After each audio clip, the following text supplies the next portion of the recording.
So, ito po, itong 4 o'clock habit na ito. Ano ba itong 4 o'clock habit na ito? Yan po ang, we're going to talk about it. No? 4 o'clock habit. Di ba meron din tayong yung mga Katoliko? Meron tayong 3 o'clock habit. Yan. 3 o'clock habit. Magdadasal tayo, hindi ba? Itong 4 o'clock habit na ito po, 4 o'clock habit is still the best dengue fighter. Is still the best dengue fighter. 4 o'clock habit po. Ano ba itong 4 o'clock habit na yan? At 4 o'clock po, lahat tayo, bigyan lang natin ng 30 minutes. Every day. Tayo po lahat. Every day at 4 o'clock. Punta po tayo sa paligiran natin. Yan po.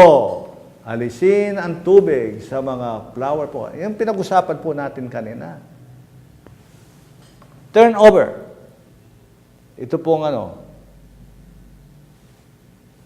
itong mga tubig na yan sa mga storage container. Alisin po. Pinag-usapan po natin kanina. To control. Ito po, breeding places na ito. Alisin lahat po yan. Mga goma, ganyan po. Koko na yan po. Pinag-usapan po natin kanina yan. Open canals, empty cans, flower bases. At 4 o'clock, for 30 minutes lang po, alisin po natin ito lahat na ito. Sabi nga nila,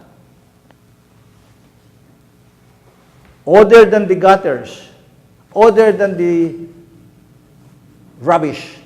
Ito pong ganon. Alam po naman natin yan. Kailangan linisin po. Other than this, World Health Organization, sabi nga nila, don't forget your refrigerators inside your home. Marami din po dyan ang kiti-kiti na pwedeng maging Aedes mosquito. Sa loob na po ng bahay yan, Sa loob na po ng bahay. So, ang kailangan po natin talaga, I'm going to repeat it again, tayo po lahat ng doctors ngayon, mabilog all over the Philippines at saying this, get rid of dengue breeding places every 4 o'clock, the 4 o'clock habit. So we can clean our vicinity. Kailangan po yan. Clean. To repeat it again, 95% of dengue cases all over the world are children. Dahan-dahan po tayo dyan sa mga ganyan. So, sino pong kasama po natin dyan? Control and the management of dengue.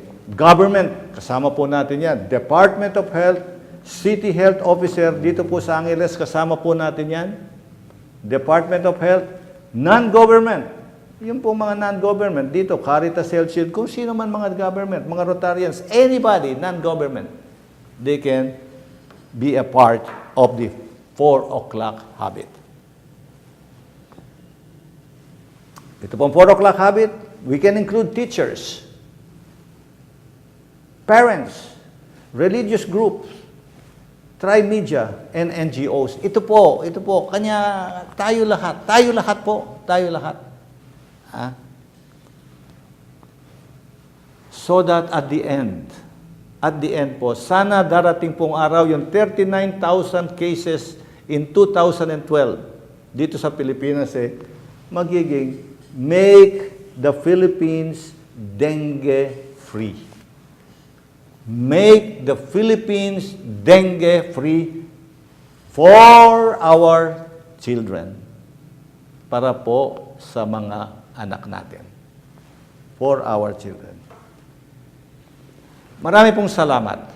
Ngayon po, before this salamat, I would like to tell everybody that without your help, without our help, everybody, from the World Health Organization to the UNICEF, government, Department of Health, teachers, kung sino man, kailangan po we really have to do something. And the only thing that we can tell you is this, the 4 o'clock habit. At 4 o'clock, give ourselves 30 minutes to clean our vicinity. And with that, maraming salamat for being a part of What's Up Doc. Godspeed.